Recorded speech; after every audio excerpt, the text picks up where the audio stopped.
नमस्कार। आमे चिलिकार आलोचना सारी देथिले एवं कहिथिली जे गतकाली थिला लास्ट क्लास, किंतु परे मो भितरे आउ दीटा प्रश्न आसिला।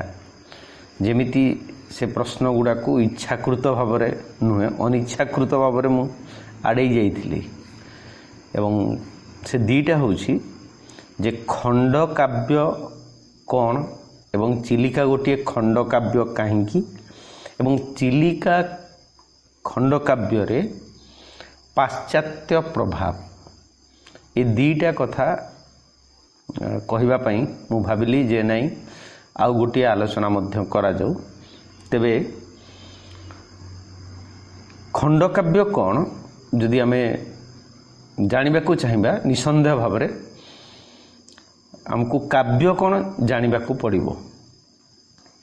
तेणु भारतीय साहित्य रे काव्यर विभिन्न भेद विस्तृत भाव रे आलोचना करा जाइछि। सेथिरु केतोटी प्रसिद्ध काव्य रूपे जदि आमे देखिबा ताकू साधारण भाव रे दुई भागे विभक्त करा जाइछि, यथा श्रव्य काव्य आउ दृश्य काव्य। श्रव्य काव्य होछि श्रवण योग्य, जहाकू सुनी और पढ़ी काव्यानंद उपलब्धि करा जाए। नाटक तथा अभिनय योग्य काव्य गुड़िक व्यतीत अन्य सबु काव्य एही श्रेणीर अंतर्गत। रामायण महाभारत ठारू आरंभ करी आजिर उपन्यास और क्षुद्र गल्प पर्यंत ए समस्तंकु श्रव्य काव्यर अंतर्भुक्त आमे करि परिबा। तेबे दृश्यर अर्थ होछि दर्शन योग्य, जहाकू देखि दर्शक माने विमल बा साहित्य आनंद लाभ करिथांती, किंतु सेगुड़िकू अभिनेता और अभिनेत्री मानक द्वारा रंगमंच रे अभिनीत होई दर्शक मानक मध्यरे जो चमत्कार भावावेग सृष्टि करती ताहा सेगुड़िकर पठन किंबा श्रवण द्वारा संभव नुहे। कान द्वारा शुणी आमे श्रव्य काव्यरू आनंद अनुभव बा आनंद ग्रहण करू और आखि द्वारा आमे दृश्य काव्य को उपभोग करू। श्रवण और दर्शनर प्राधान्य दृष्टि समग्र काव्य साहित्य को श्रव्य और दृश्य एही परी दुई भागे विभक्त करा जाई पारिबो। तेबे साधारण भाव में श्रव्य काव्य तीन भागे विभक्त। प्रथम होछि महाकाव्य, दुई रे खंड काव्य और तीन रे मुक्तक। महाकाव्य रे जातीय इतिहासर गोटे विशिष्ट घटना विशद भावरे एवं विस्तृत भावरे वर्णित हुए, जेमिति रामायण और महाभारत। खंड काव्यर कलेबर महाकाव्य अपेक्षाकृत छोट एवं एथिरे मध्य विषय वस्तुर पूर्णता तथा स्वतंत्रता सुरक्षित थाए। विषय तथा रस संपादन दृष्टि स्वयं संपूर्ण क्षुद्र कलेबर विशिष्ट कविता को मुक्तक कुहा जाए। काव्यर उल्लिखित तीनोटी विभाग विषय विस्तार दृष्टि ही परिकल्पना करा जाइछि। सही परी रचनात्मक कलार वैशिष्ट्य दृष्टि समग्र काव्य साहित्य को गद्य पद्य और चंपू एहीपरी तीन भागे विभक्त करा जाइछि। तेबे आमे महाकाव्य बा काव्य रे मुख्यतः कौन देखुचे, तार संज्ञा मध्य अग्निपुराण ठारू आरंभ करिकी विभिन्न अलंकार ग्रंथ रे दिया हेछि जे काव्य रे जो नायक गोटे जातिर संपूर्ण इतिहास कथा रहिबो, नायक कौ श्रेणी रकम रहबो, नायिका कौ रकम रहबो, तार पूर्वजन्म रे से कौन थिला, पूर्वजन्म प्रसंगर कथा उल्लेख रहिबो। ଏବଂ ସେ ଜନ୍ମ ହେବ ତାର ଶୈଶବ, ପୌଗଣ୍ଡ, କୈଶୋର, ଯୌବନ ଏବଂ ଜୀବନର ଅଭିଯାତ୍ରା ଯେମିତି ସାଧାରଣ ଭାବରେ ତାହା 5ଟି ସର୍ଗରେ ବିଭକ୍ତ ହେବ। ତାର ନାୟକ ନାୟିକା କେମିତି ରହିବେ, ସେଠି ସମୁଦ୍ର, ଅରଣ୍ୟ, ଋତୁଚିତ୍ରର ବର୍ଣ୍ଣନା ରହିବ, କେଉଁ ରକମର ଅଳଙ୍କାରର ପ୍ରୟୋଗ ରହିବ, ଏସବୁ ଦୀର୍ଘ ଭାବରେ ବର୍ଣ୍ଣନା କରାଯାଇଥାଏ। ମୁଖ୍ୟତଃ 5ଟି ସର୍ଗ ନହେଲେ ମହାକାବ୍ୟ ବା କାବ୍ୟର ଅନ୍ତର୍ଭୁକ୍ତ ସେ ହେଇପାରିବ ନାହିଁ। କିନ୍ତୁ ଆମେ ଯେତେବେଳେ ଖଣ୍ଡକାବ୍ୟର କଥା କହିବା ସେତେବେଳେ ଗୋଟିଏ ଜିନିଷ ସ୍ପଷ୍ଟ ଭାବରେ ଜାଣିବା ଜରୁରୀ ଯେ ଖଣ୍ଡକାବ୍ୟର କଳେବର ବା ଶରୀର ଛୋଟ ହେଲେ ମଧ୍ୟ କାବ୍ୟିକ ସୁଷମାରେ ଏହା ମହାକାବ୍ୟ ଠାରୁ ନ୍ୟୁନ ନୁହେଁ। ଏହା ମହାକାବ୍ୟର ଗୋଟିଏ ଅଂଶ ନୁହେଁ, ବରଂ କାବ୍ୟକଳା ଦୃଷ୍ଟିରୁ ସ୍ୱୟଂ ସମ୍ପୂର୍ଣ୍ଣ ଗୋଟିଏ ସ୍ୱତନ୍ତ୍ର ସୃଷ୍ଟି। ଏହାର କଳେବର ଛୋଟ ହୋଇଥିବାରୁ ମହାକାବ୍ୟ ସୁଲଭ ଯୁଦ୍ଧାଦି ବିଷୟରେ ବର୍ଣ୍ଣନାତ୍ମକ ବିବିଧ ବିସ୍ତୃତି ଏଥିରେ ଦେଖିବାକୁ ମିଳେ ନାହିଁ। ଏହା ବିବରଣୀ ପ୍ରଧାନ। ଯେକୌଣସି ଗୋଟିଏ ବିଷୟରେ ଲେଖକଙ୍କର ବିଚାର ସ୍ୱାତନ୍ତ୍ର ଏଥିରେ ଲିପିବଦ୍ଧ ହୁଏ। ମହାକାବ୍ୟ ବିଷୟ ପ୍ରଧାନ ହେବା ସ୍ଥଳେ ଏହା ବିଷୟୀ ପ୍ରଧାନ ହୋଇଥାଏ। ଗୋଟିଏ ନିର୍ଦ୍ଦିଷ୍ଟ ବିଷୟରେ ଲେଖକଙ୍କର ସ୍ୱକୀୟ ବା ନିଜସ୍ୱ ଦୃଷ୍ଟିଭଙ୍ଗୀ, ବିଚାରଧାରା ଓ ଅନୁଭୂତିର ତୀବ୍ରତା ଏଥିରେ ରୂପାୟିତ ହୁଏ। ମହାକବି କାଳିଦାସଙ୍କ ବିରଚିତ ମେଘଦୂତ ଖଣ୍ଡକାବ୍ୟର ଗୋଟିଏ ପ୍ରକୃଷ୍ଟ ଉଦାହରଣ ସଂସ୍କୃତ ସାହିତ୍ୟରେ। ଏଥିରେ କବି କାଳିଦାସ ନିର୍ବାସିତ ଯକ୍ଷର ବିରହ ବାର୍ତ୍ତା ପ୍ରଣୟ ବିଧୁରା ଯକ୍ଷବଧୂ ନିକଟକୁ ମେଘ ମାଧ୍ୟମରେ ପ୍ରେରଣ କରିଛନ୍ତି। ଏଥିରେ ଥିବା କଥାବସ୍ତୁ ଏକାନ୍ତ ଗୌଣ ତଥା ନଗଣ୍ୟ, କିନ୍ତୁ ଏହାର ସାର୍ବଜନୀନ ଭାବଚେତନାରେ ଓ ସାର୍ବକାଳିକ ଅନୁଭୂତିର ତୀବ୍ରତାରେ ପାଠକମାନେ ଉତ୍ତପ୍ତ ଜୀବନଧାରାର ସ୍ୱଚ୍ଛନ୍ଦ ପ୍ରବାହ ଉପଲବ୍ଧି କରନ୍ତି। କବି ହୃଦୟର ବୈୟକ୍ତିକ କୋମଳ ଭାବନା ସମୂହ କାବ୍ୟିକ ରୂପ ଧାରଣ କରି ଯେଉଁ ବିମଳ ଆନନ୍ଦ ସୃଷ୍ଟି କରନ୍ତି, ତାହାର ବିବିଧ ବିଳାସ ଖଣ୍ଡକାବ୍ୟରେ ଦେଖିବାକୁ ମିଳେ। ବାହ୍ୟ ପ୍ରକୃତିର କମନୀୟ ବର୍ଣ୍ଣନା ସହିତ ହୃଦୟାବେଗରେ ଯଥାର୍ଥ ରୂପାୟନ ଖଣ୍ଡକାବ୍ୟର ପରିକଳ୍ପନାକୁ ରୁଦ୍ଧିମନ୍ତ କରିଥାଏ। ଏହିପରି ମହାକାବ୍ୟର ବିଷୟବସ୍ତୁ ସହିତ ଖଣ୍ଡକାବ୍ୟିକ ବିଷୟବସ୍ତୁର କୌଣସି ବିଶେଷ ସମାନତା ନଥାଏ।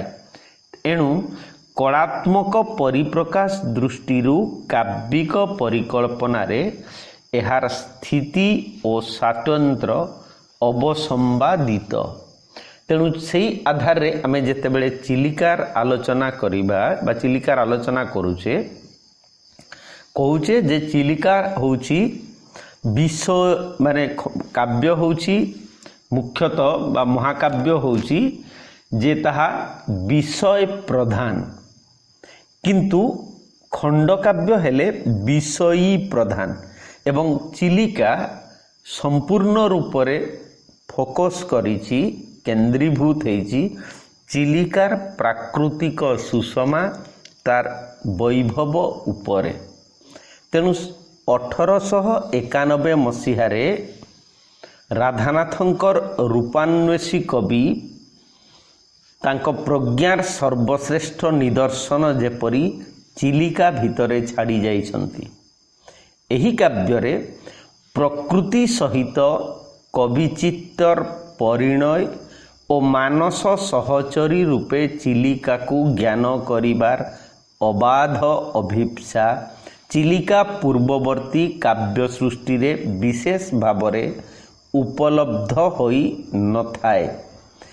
ଏହାର ପ୍ରକାଶ ଆଲୋକରେ ଓଡ଼ିଶାର ଆକର୍ଷଣୀୟ ବିଭିନ୍ନ ଭୌଗୋଳିକ ପ୍ରକୃତି, ନଦ ନଦୀ, ଗିରି କାନନ, ତୀର୍ଥପୀଠ, କିମ୍ବଦନ୍ତୀ ଓ ଇତିହାସ ଏବଂ ଛୋଟ ବଡ଼ ପୌରାଣିକ ଲୋକକଥା ଗୁଡ଼ିକ ଏକ ଅପୂର୍ବ ସୃଷ୍ଟି କୌଶଳରେ ଗ୍ରଥିତ ହୋଇ କାବ୍ୟ ରୂପ ଲାଭ କରିଛି।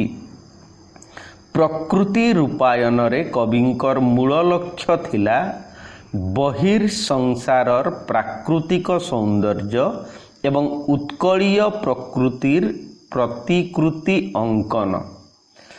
ପାର୍ବତୀୟ ଦେଶରେ ପୁନଃ ପୁନଃ ପରିଭ୍ରମଣ ତାଙ୍କୁ ପ୍ରକୃତି ସହିତ ଆଳାପ କରିବା ପାଇଁ ଓ ପରିଚୟ ସୃଷ୍ଟି କରିବା ପାଇଁ ସୁଯୋଗ ସୃଷ୍ଟି କରିଥିଲା। ତେଣୁ ଚିଲିକା ରଚନା ପାଇଁ ବା ଚିଲିକାର ଖଣ୍ଡକାବ୍ୟରେ ଉପାଦାନ ଖୋଜିବାକୁ କବି ଦୃଷ୍ଟି ଦେଶ ମାଟିଠାରୁ ବେଶୀ ଦୂରକୁ ଯାଇନାହିଁ।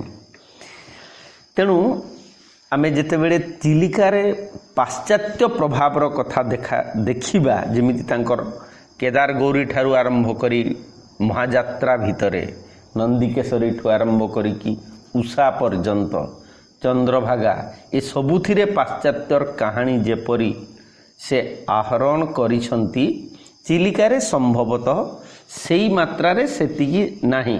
ତଥାପି କେତୋଟି ଜାଗାରେ ତାଙ୍କର ପଦ ସହିତ ଆମେ ଦେଖିପାରିବା ସ୍କଟ୍, ବାଇରନ୍, ସେଲିଙ୍କର ବିଭିନ୍ନ କବିତାର କିଛି କିଛି ପଦର ତୁଳନା କରିବା, ତାର ସମାନତା ଲକ୍ଷ୍ୟ କରିବା।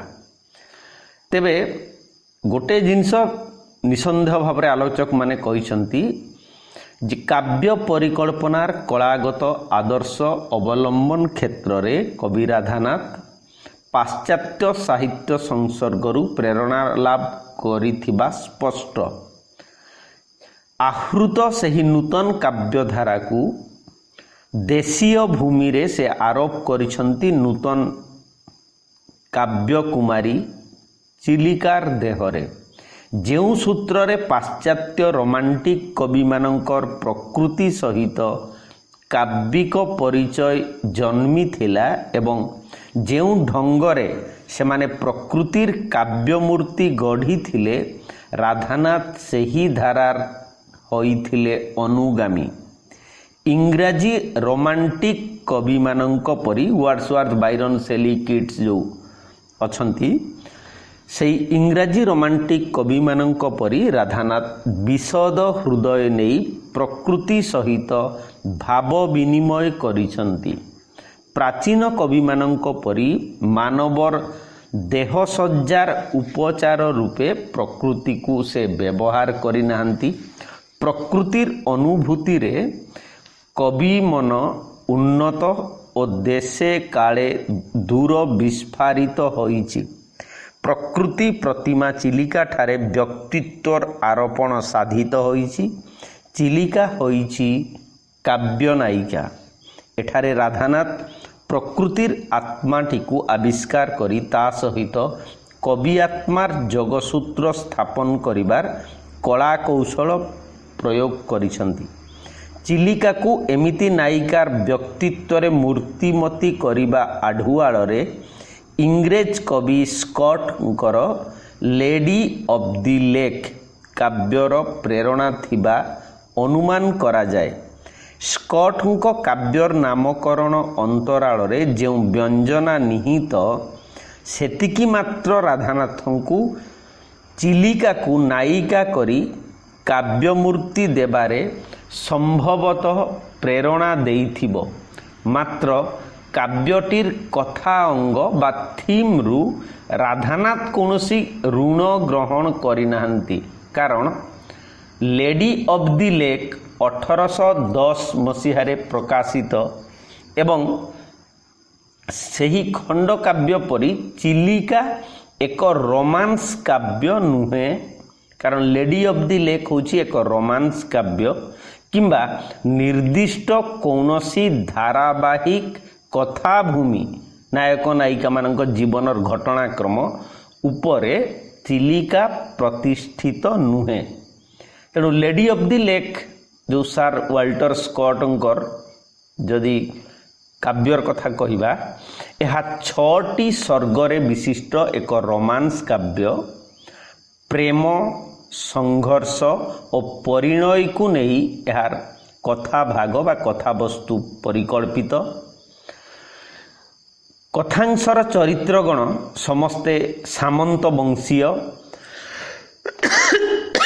एकदा माने लेडी ऑफ द लेक रो सीमांत सेनापति रोडरिक धू RODERICH रोडरिक धू DHU तांकर आतिथ्य बरण करी जड़े सेना चालक जेम्स फिज जेम्स नामरे आसिलस केट्राइन कूलरे अवस्थापन करिसंती। एठारे से लॉर्ड जेम्स डगलास नामक जड़े उपेक्षित सामंतंकर कन्या एलेन को प्रति प्रणयासक्त होई पड़िले। मात्र एई एलेन को मध्य रोडेरिक धू और मालकम ग्रामी दुहे सुख पाउथिले बा अनुरक्त थिले। एलेन ग्रामी को ही स्थायी बा तांकर प्राण पुरुष बोली विचारुथिले। इत्यवसर कौनसी आक्रमणर सूचना पाइबारु रोडरिक पारिषद वर्गों को आह्वान कले। डगलास आपना को एई आक्रमणर हेतु बोली मने करी राजांकर क्षमाप्रार्थी हेबारु स्टार्लिंग चलीगले। एही समय रे फिज जेम्स एलेन को एक निरापद स्थान को घेनी जीवा पाई प्रवर्ताइले। मात्र एलेन एथिरे राजी हेले नहीं। फिज जेम्स नीरवरे एथिरे सम्मत होई तांकु आपत विपद बेले राजांकर सहायता पाई परिबा इच्छारे एक संतक मुद्रिका बा सिग्नेट रिंग देई फेरी गले। फिज जेम्स स्टार्लिंग फेरुथिबा बाटरे रोडरिक सहित हेला संघर्ष। एथिरे रोडरिक क्षताक्त होई स्टार्लिंग रे बंदी होई रहिले। एलेन पितांकु क्षमा करी देबा पाई गुहारी करिबारु स्टार्लिंग रे राजांक दरबार रे संतक मुद्रिका देखाई उपस्थित हेले। एथिरे से आश्चर्यान्वित होई जानिबाकु पाइले जे मुद्रिका दाता फिज जेम्स हेउछंती स्वयं राजा। राजा और डगलासंक मध्यरे आपस मिलामिशा साधित हेला। एलेन मालकम ग्रामी को विवाह कले एवं क्षताघात हेतु रोडरिकंकर मृत्यु हेला। एहा ही हेउछि लेडी ऑफ द लेक बा काव्यटीर कथावस्तु। किंतु वर्णनार धारा और चित्रकल्पना रे राधानाथ ठाए ठाए स्कॉटंकर एही काव्यरु आकर्षणीय किछि अंश आहरण करिथिबार जणा जाए।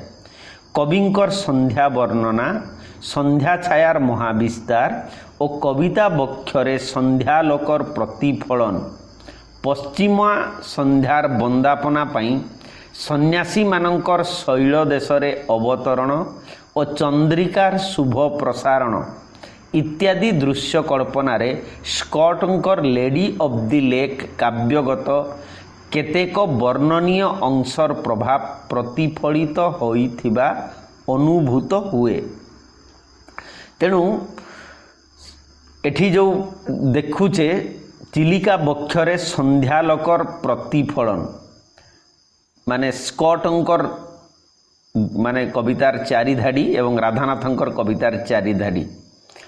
स्कॉट लिखुचंदी the shades of eve come slowly down, the woods are wrapped in deeper brown, The owl awakens from her dell, the fox is hard upon the fell।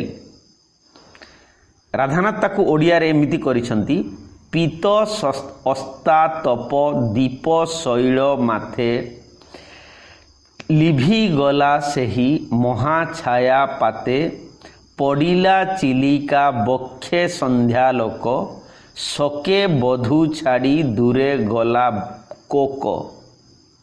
ସେହିପରି ଯଦି ପଶ୍ଚିମା ସନ୍ଧ୍ୟାର ବନ୍ଦାପନା ପାଇଁ ଯେଉଁ ପଦ ସେ ଯୋଡ଼ିଛନ୍ତି, ସ୍କଟଙ୍କର ଧାଡ଼ି ଯେମିତି, ୟାକୁ ସେ ଓଡ଼ିଆରେ ଏମିତି କରିଛନ୍ତି। ସ୍କଟ ପ୍ରଥମରେ, how sweet at eve the lovers' lute chime when the groves were still and mute, and when the midnight moon should lave her forehead in the silver wave, how solemn on the air would come the holy mountains distance hum।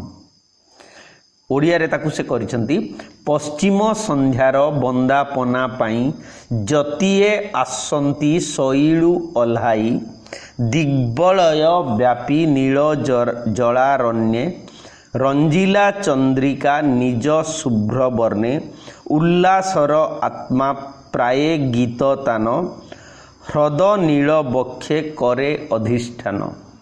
ପୁଣି ତୀରଭୂମି ବର୍ଣ୍ଣନା କ୍ରମରେ ରାଧାନାଥଙ୍କର କାବ୍ୟିକ ପର୍ଯ୍ୟବେକ୍ଷଣ ଯଥା ଶିବାଳୟ ଉପକଣ୍ଠରେ କନିଅରର ଶୋଭିତ ଅବସ୍ଥାନ, ପଲ୍ଲୀ ବିଳାସିନୀର ପ୍ରସାଧନରେ ତାର ଯୋଗ ପ୍ରସଙ୍ଗଟି ସ୍କଟଙ୍କର କାବ୍ୟାଂଶ ସହ ଆପାତ ସାଦୃଶ୍ୟ ରକ୍ଷା କରିଛି, ଯଥା this little flower that loves the lily may will simple emblem be, it drinks heaven's dew as billeth as rose, that in the king's own garden grows, and when I place it in my hair, Alan a bird is bound to swear, he never saw coronet so fair।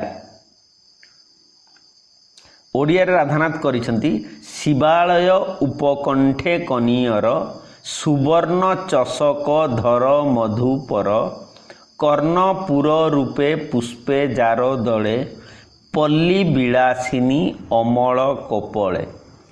ସେହିପରି ରଣଜୟୀ ପୁରୁଷୋତ୍ତମ ଦେବଙ୍କ ସମେତ ସହସ୍ରାଧିକ ତରୀରେ ସୈନ୍ୟ ସାମନ୍ତଙ୍କର ପ୍ରତ୍ୟାବର୍ତ୍ତନକାଳୀନ ଦୃଶ୍ୟ ବର୍ଣ୍ଣନା ସହିତ ରାଧାନାଥଙ୍କର ସମାନତା ରହିଛି। steered full upon the lovely Isle, the point of brain choil there passed, and to the windward edge they cast, against the sun they gave to shine, the bold Sir Roderick's bannered pine, nearer and nearer as they bear, spears, pikes and lances flash in air। Radhanath ଓଡ଼ିଆରେ ତାକୁ କରିଛନ୍ତି, ସମୀରେ ଅଝାଲ ମାଳା ସ୍ଫୀତ କରି, ଦକ୍ଷିଣୁ ଆସିଲା ଶତ ଶତ ତରି, ତରିରେ ଆସୀନ ସୈନିକ ନିକର, ସୌର କରେ ବର୍ମ ଆୟୁଧ ଭାସ୍ୱର, ସ୍ୱର୍ଣ୍ଣ ସୁଦର୍ଶନ ଲାଞ୍ଛନେ ଲାଞ୍ଛିତ, ଲୋହିତ ପତାକା ବାତେ ଆନ୍ଦୋଳିତ। କିମ୍ବା ଆହୁରି ଯଦି ଦେଖିବା, ପ୍ରକୃତିର ବଳବତୀ ଶକ୍ତି ସମକ୍ଷରେ ବିଜୟ ଉଲ୍ଲାସୀ ପ୍ରତିସ୍ପର୍ଦ୍ଧୀ ରକ୍ତବାହୁର ଅଥର୍ବତାକୁ ଚିହ୍ନଟ କରିବା କବି ଅଭିପ୍ରାୟ ମୂଳରେ ସ୍କଟଙ୍କ କାବ୍ୟ ପ୍ରେରଣାର ପ୍ରତିଧ୍ୱନି ରହିଛି। ଯେମିତି No mortal man save he who bred between the living and the dead is gifted beyond nature's law, had ever survived to say he so।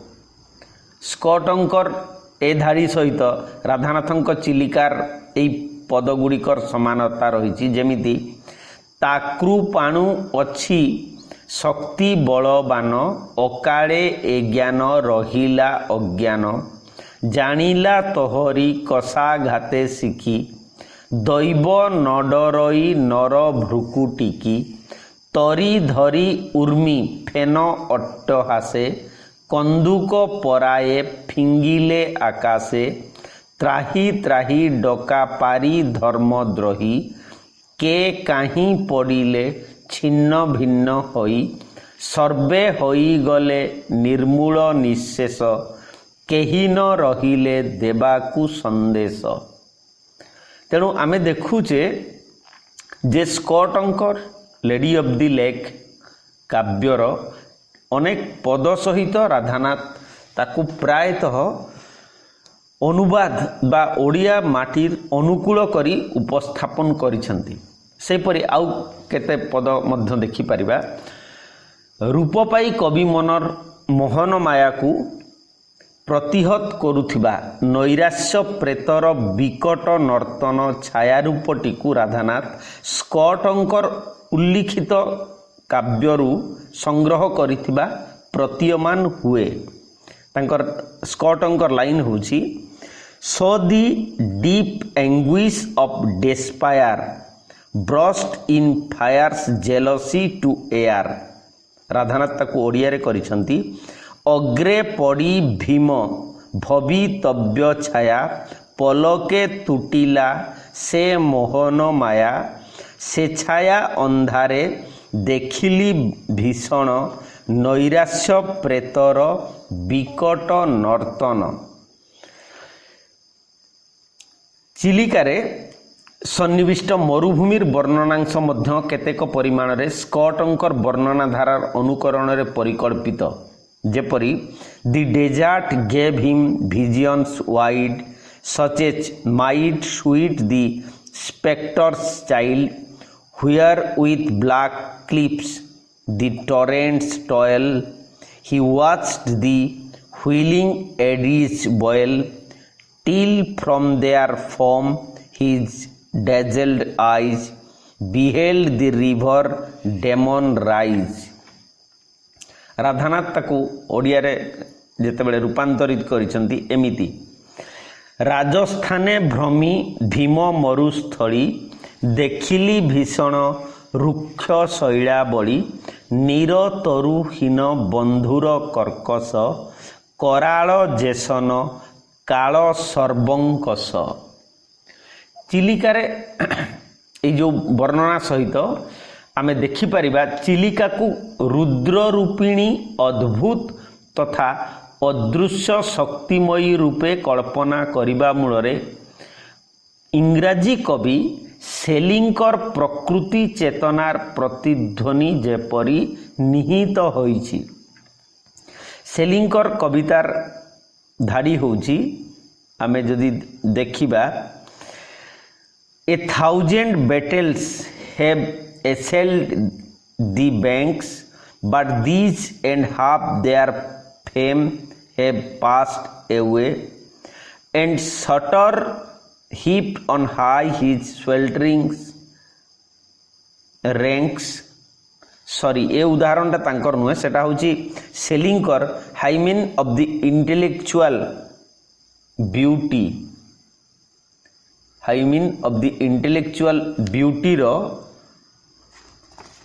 ସେ ଧାଡ଼ିକୁ ସେ କରିଛନ୍ତି ରୁଦ୍ର ମୂର୍ତ୍ତି ତର ରଖୁକି ଘୋଡ଼ାଇ, ଦୁରନ୍ତ ଉତ୍କଳ ପରିପନ୍ଥୀ ପାଇଁ।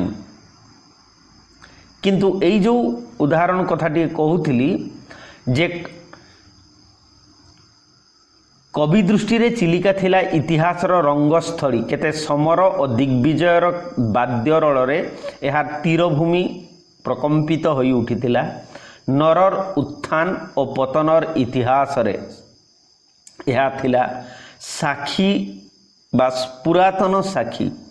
केबे जशरंक वीरंकर समर्तरीर गतिरेखा और यार नीलबक्षरे उत्कीर्ण हो जाउथिला मात्र से सबु अभियान और जशमान जात हेबा मात्रे ताहा हेला अंतर्धान। चिलिका ताहार स्मारकीर स्वरूप विद्यमान। राधानाथंकर काव्यालोकरे एतद्धर्मी अभिज्ञानर उच्चारण अंतराल इंग्रेजी कवि रोमांटिक कवि बायरन जहाँकर समय सीमा हूँ 1788 रु 1824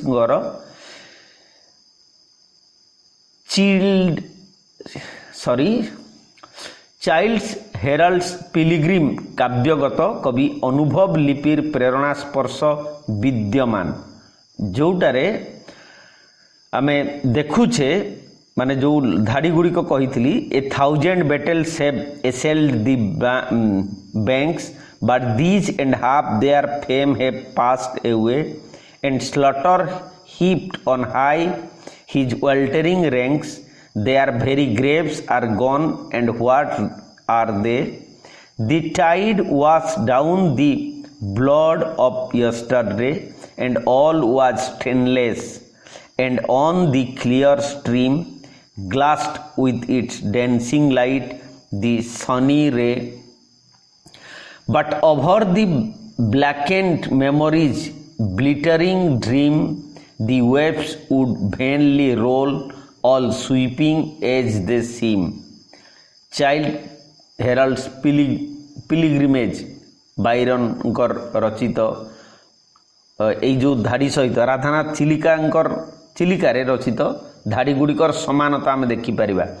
अतीतर तुही साक्षी पुरातन देखिलु नरर उत्थान पतन केते राजधानी ततीरे उत्थित होई तही पुणी हेले अस्तमित धौ अछि तर नील उर्मिमाल एबे तांको काल चर्बित कंकाल केते राजा केते दिग्विजयी वीर आलोडिले तर स्निग्ध नील नीर तो आकाश पुरी जय बाद्य रले उड़ाई बाना तो पवन हिल्लले सदम्भे बाहिले तर बक्षे तरी अक्षय जसर आशा बक्षे धरी अभिजाने तांको तरी मेरुदंडे जे रेखा पड़िला तर नील गंडे सेही रेखा प्राय तांको जसमान जात मात्रे सिना हेला अंतर्धान। प्रकृतिर चारु आलेख्य शालिका चिलिकार तीरभूमिर सभा बायरनकर काव्य अंतर्गत राइन तीरभूमि वर्णना अनुकल्परे गठित। राधानाथ चिलिका को सखी दृष्टि रे देखी एवं ताठारे आपना भावावस्थार प्रतिफलन लक्ष्य करी ताहार कूलकू जीवनर अधिवास स्थली रूपे बरण करने चाहिए। ठीक बायरन राइन तीरभूमि प्रति मुग्ध होई ताहाकू जीवनर आवास भूमि रूपे बरी नेबाकू चाहिला परी तांकर वाक्य होची through life to dwell delighted here nor could on earth a spot be found to nature and to me so dear could the dear eyes in following mine still sweeten more these banks of Rhine। से child हेराल्ड्स pilgrimage रे राधानाथंकर line होची करी थिली आशा करी भी जापन तो पश्चिम तीरे पश्चिम जीवन। सुतरां आमे एठारे चाइल्ड हेराल्डकर जरिया रे बायरनकर इच्छार मार्मिक आवेग जहा राधानाथंकर अनुभवर मर्म कथा मध्य सेया।